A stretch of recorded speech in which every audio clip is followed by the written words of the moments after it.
Have y'all ever had a relationship fail because of the type of content that your boyfriend was watching? I just saw this girl, and I'm gonna tag her below, and she was talking about how she lost her boyfriend to red pill content. Well, I basically lost my boyfriend to Manosphere content, and that was the beginning of the end. I didn't know it though. One day, I came home, I was in my vanity room. Okay, I have a room just for myself with my...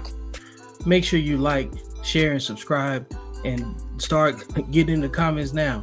Is red pill and manosphere content impacting relationships for you? Clothes and my makeup. In that room, I have a TV. One day, my ex, he comes in my room where I'm decompressing, mind you, and he goes on my TV and he says, "Baby, I want you to watch this creator with me, okay?" And I said, "Oh, okay," because at this point, me and him have been together for about a good 3 years. So I feel like when he was suggesting content to me, it's because he thought that I also might enjoy it. So I said, "Oh, okay, what type of content does he make?" And he says, well, he comes on his platform and he invites women on there and he basically argues with them. And I shit y'all not, the first question that came out of my mouth after he said that was, is he gay? Because in my mind, I don't know an actual real man who goes out about his way to argue with a woman just to tell her about herself. Because in my reality, okay, that don't happen, right? I didn't grow up with men who were around me that did that type of shit.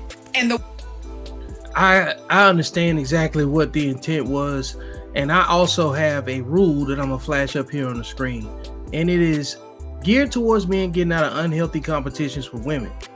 And it is rule number 2: we don't argue with women. They got their own issues, and so do men.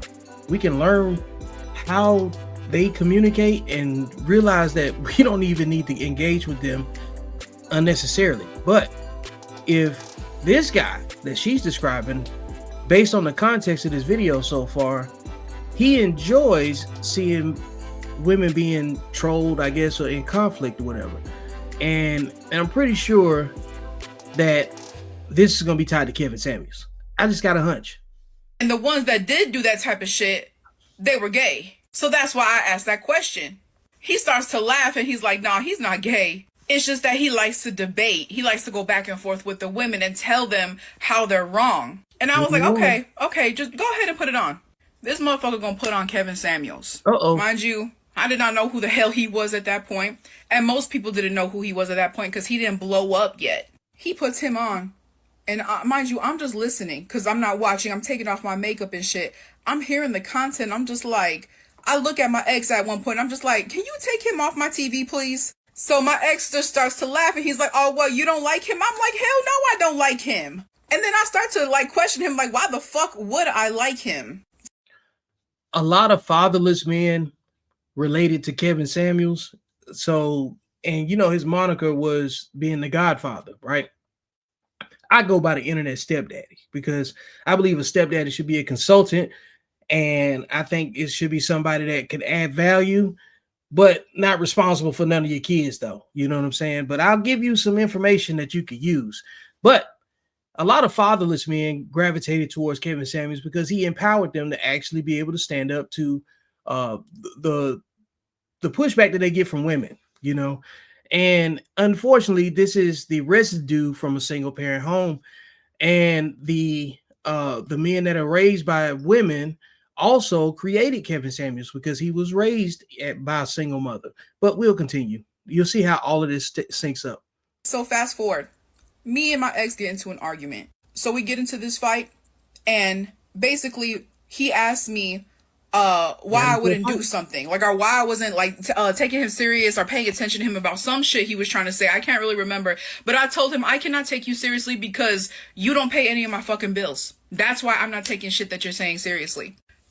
A lot of women grade men based on their utility after there's an impasse in agreeability, you know. So a lot of these men that have been raised the way I described earlier, being fatherless and raised mostly by women, their communication palette is going to be argumentative by default, just like women. This motherfucker gonna say, this is why women end up alone. I said, what women do you know that are ending up alone? He was like, that's the shit that I see when I'm watching those videos. Because he started to watch just not only Kevin, but he was watching, other influencers who had the same type of content. So I told him, this is where I had to break it down for him a little bit. I had to hurt his feelings. I didn't really want to do it, but I'm just like, you getting out of fucking hand. Like, you really getting out of line. I was like, I don't know why someone like you is watching content from people like them. You, first of all, don't have the same money as them. You don't have the same lifestyle as them. You don't have the resources they have, and you don't have the platform they have. So why the fuck is someone like you being influenced by someone like that? You, a grown-ass man, almost into his 30s, because at this point he was like 29, 28 or something like that. Almost into his 30s, you're listening to another grown man. You don't have your own ideology set. You don't have your own morals and values to follow. You're letting somebody else that don't even fucking knows that you exist influence you. And you're a grown-ass man. You try to say you're a grown-ass man. That's fucking crazy. Now, I'll say this. Everybody is influenced by somebody, and the difference is when those influences clash. Plenty of women are influenced by social media, IG, Beyonce, Rihanna, you name it, whatever it is. And a lot of women hold themselves in high levels of esteem, and they don't have the character that goes with their presentation. But they're influenced by their other members of their echo chamber who feel the same way. That's why, like, I don't like the rating system stuff, getting into like who's a 10 and who's not. But women spent years talking about who's a 10 and why they were a 10 and why they were a catch, even if they had somebody else's kids. So men and women have different value systems. Now, the part where she talked about him being in his 30s is also an example of when you don't have a father in your life, you're going to be stagnant in a lot of your growth unless you go through something very rigorous and very strenuous, such as joining the military, unfortunately, going to jail. Because at that point, you have to learn some kind of order and discipline. A lot of undisciplined men take a lot longer to develop. It's arrested development, in a lot of ways. And then a lot of those men that are in those situations are usually only going to attract women that have been in I would say raised by overbearing mothers and also fatherless women in a lot of cases. So they're usually what the term is, a son husband. I usually call them sonsbands. And I would say things like, if you got your mama's last name, you're probably going to attract a woman that's going to be more dominant. And this is an example of it because she's standing on business right now. And regardless of how you might feel about what she's saying and what you think her place is, that's not the point of the video. The point of the video is to show you the type of personality attraction that's there. She's very assertive. So she's probably going to attract a dude that's looking for somebody to treat him like he wished his mother would have or still does. And a lot of women that might be watching this, you're going to be in constant competition with a man's mother if you have her type of personality. I didn't understand that. I really didn't. Because, yeah, social media is fun. But I cannot say I've ever been influenced by a fucking creator on here. Because, bitch, if you're trying to sell me some shit and I don't want it, I'm gonna keep fucking scrolling. If it sounds like some shit that don't sound right, I'm gonna let you know it don't sound right. But it's hardly ever I get influenced by somebody on here. And this grown-ass man wants me to take him serious. The one that's getting influenced by somebody. The one that don't pay bills. You want me to take you serious? What the fuck? I said you need to stop listening to the motherfuckers. Because they got you fucked up. And now you got me fucked up. He just shut the fuck up. He didn't say nothing else. You got me. He didn't say shit after that. And I was like, you know what? I'm going to talk to you when I get home. And I hung up. And that was the end of that conversation. Yo, if you're interested in this shirt, you got me fucked up. You know what I'm saying? Hit me up. Inbox me. Leave it in the comments and we can work something out. Got something for you. Hit me up for your price for the You Got Me Fucked Up shirt. I should have known that that was going to be a problem. Okay. Now, another thing too, if you have a boyfriend that has, and this is not all of them. This was just the one that I had. And there are many others that are like him. Okay. So please don't get this confused. Do not run with this shit. Okay. Sometimes men where they have an absence of a father in their life, if he Bingo. sees a man talking about things that other men respond well to, then he will also try to adopt their ideas, adopt that behavior. Most men with fathers will not be attracted to women that have her disposition. I'm willing to bet on it.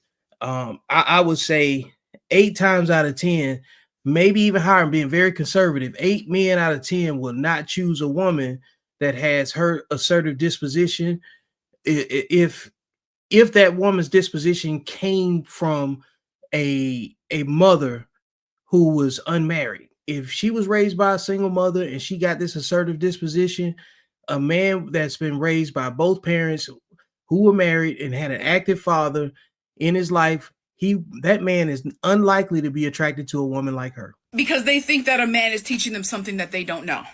Because they didn't have one growing up. So now they're looking for that. Is what I'm trying to say. I hope I said that right. My thing is this though, if you're going to listen to them type of people, you got to make sure everything else in your life matches up with them too.